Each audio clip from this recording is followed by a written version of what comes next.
지금 고 김용균 씨 사망 사고와 비슷한 사고가 또 하나 발생했습니다. 평택항 컨테이너 하역장에서 지금 사고가 났다라는 건데 20대 일용직 그 젊은이가 사고를 당했어요. 네. 이게 이쪽에서 계속해서 일해왔던 그런 노동자가 아닌 거죠? 네, 1년간 평택 컨테이너항에서 일은 했지만 사고 당일에는 처음 투입된 업무에서 사고가 난 겁니다. 자, 이선호 군 사건인데요. 지난달 22일입니다. 그러니까 이 대학생이에요. 근데 군을 제대하고 복학하기 전에 네. 생활비와 학비를 벌기 위해서 일을 하고 있었던 거예요. 그런데 동식물 검역장에서 일을 했어요. 동식물을 검역하는 작업을 올해 1년 가까이 일은 하다가 그다음에 이날 처음으로 오픈 컨테이너라는 게 있습니다. 그러니까 우리가 컨테이너는 이 6면이 다 막혀 있는 걸 있죠. 생각하죠? 근데 이게 형태가 좀 다양한 지금 저 화면에 예, 나타나는 거네요. 규칙적이지 않으니까 바닥만 있고 앞뒤에 벽이 서 있습니다. 저게 열려요? 예, 저 앞뒤를 날개라고 부릅니다. 네. 저 앞뒤 날개가 있고 바닥이 있는데 저 바닥에 합판을 정리하라는 일에 처음 투입된 겁니다. 그래서 저 작업을 하고 있는데 저 날개가 무너진 거예요. 아이고, 넘어졌어요. 네. 저게 300kg인데 이유를 알고 보니 그 앞에서 지게차가 작업을 하다가 날개를 건드렸고 날개가 그대로 넘어지면서 선호 군의 머리를 내리친 것으로. 자, 저 상황을 이선호 씨 아버지가 목격을 했다라고 하는데요. 아버지가 전한 당시 모습 잠깐 듣고 오도록 하겠습니다.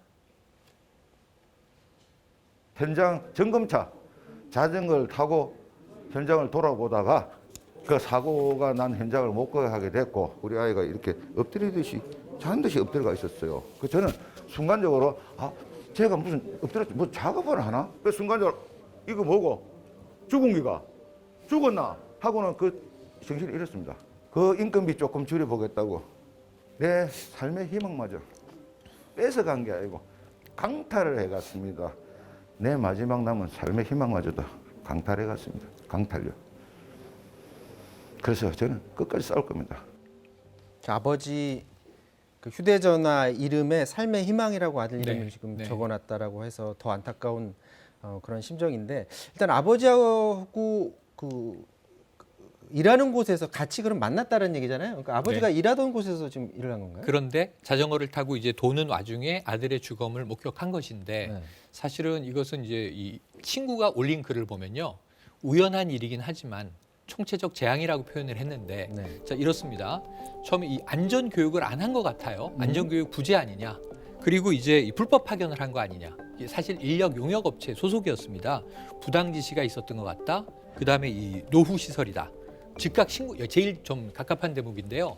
즉각 119에 신고하지 않고 회사 위쪽에 보고하고 지시를 받느라고 몇십 분을 소모하고 있던 와중에 아버지가 아들이 이 사망한 현장을 목격하게 된 것으로 총체적인 재앙이다라고 이 친구가 표현을 했고요. 그거는 좀 최근에 일어났던 사고들이 대부분이 지금 그렇지 않습니까? 바로 119에 신고를 안 하고 네.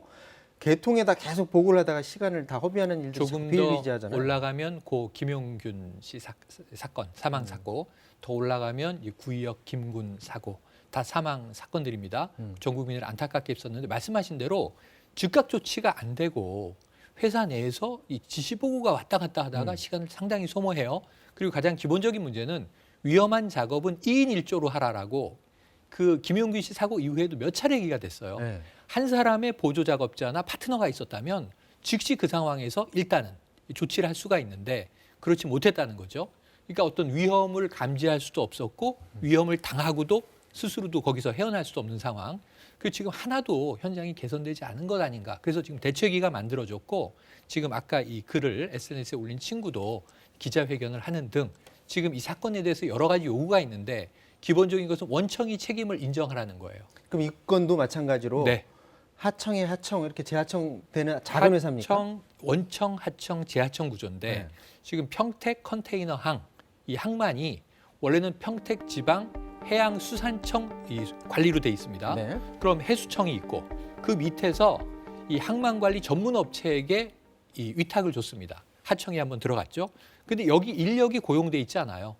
일용직 인력 파견 업체에 인력이 또 위탁돼 있는 거예요. 지금 이 사망한 이선호 군은 거기 소속이었던 겁니다.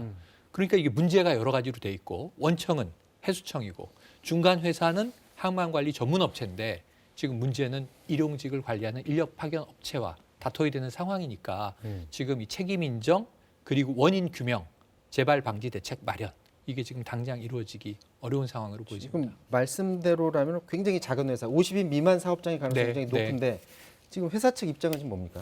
회사 측 입장은 이제 조사를 해보겠다. 그러니까 아주 원론적인 이거 얘기만 내고 있어요. 원청의 입장입니까? 아니면 아닙니다. 하청의 입장입니까? 아닙니다. 하청의 입장이죠. 원청도 내용은 알아보겠다는 입장이에요. 네. 자, 어떻게 된 건지 알아보겠다. 장비에 좀 문제가 있었던 것 같다. 그리고 이제 문제는 이 당시에 관리자는 옆에 컨테이너에 있었다. 근데 이게 지금 하나만 한 얘기로 들리는 거 아닙니까? 현장에서 작업하고 있는 작업자 옆에서 수신호를 준다든가 이거는 이제 이 주변에 안전 관리를 하는 담당자들이 있어야 하는데 이 아버지가 정말 화를 내는 대목에 있어서는요. 이것은 공공시설물이고 공무원들이 관리하는데 이들이 직무를 유기하고 있다라고 비판하시기도 합니다. 그럼 국가 차원에 대해서도 문제를 제기했다. 국가에 대한 문제도 당연히 제기하고 있습니다. 볼수 왜냐하면 있네요. 이러한 작업 환경을 개선하기 위해서는 법령을 가지고 규제를 해야 되는 정부 기관이 공무원들이 관리를 해야 되는데 이게 지금까지 다 방기돼 왔던 그러한 결과물이 아니냐라고 굉장히 분통을 터뜨리는 상황입니다. 저희가 그 중대재해처벌법 당초 이름에 중대재해기업처벌법으로 정했다 기업자를 네. 지금 뺐지 않습니까? 그러면서 당초 생각했던 대로 법이 만들어지질 않았는데 지금 이 법이 지금 시행되기 전이잖아요. 전이죠. 그렇기 때문에 중대재해처벌법에 해당이 안 되고 만약에 저게 적용이 됐더라도 돼도 안 됩니다. 안 되죠. 네, 그러니까 말씀하신 대로 중대재해처벌법이 왜 약화됐는지를 여기서 같이 분석해드린 바가 있는데 내년부터 적용이에요. 네. 그런데 내년 적용되면 그럼 이런 이제 사고는 줄일 수 있는 거 아닌가? 아닌 게 50인 미만 사업장은 3년간 유예입니다. 그러니까 사실은 내년부터 3년이니까 4년 후에 겨우 적용될까 말까이고요.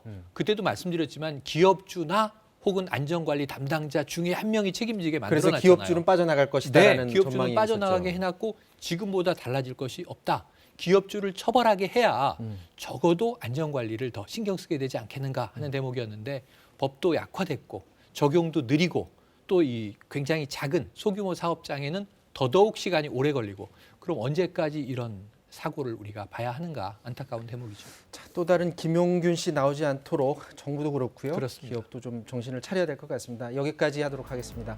지금까지 최영일 평론가였고요. 저는 다음 주에 다시 찾아뵙겠습니다. 고맙습니다.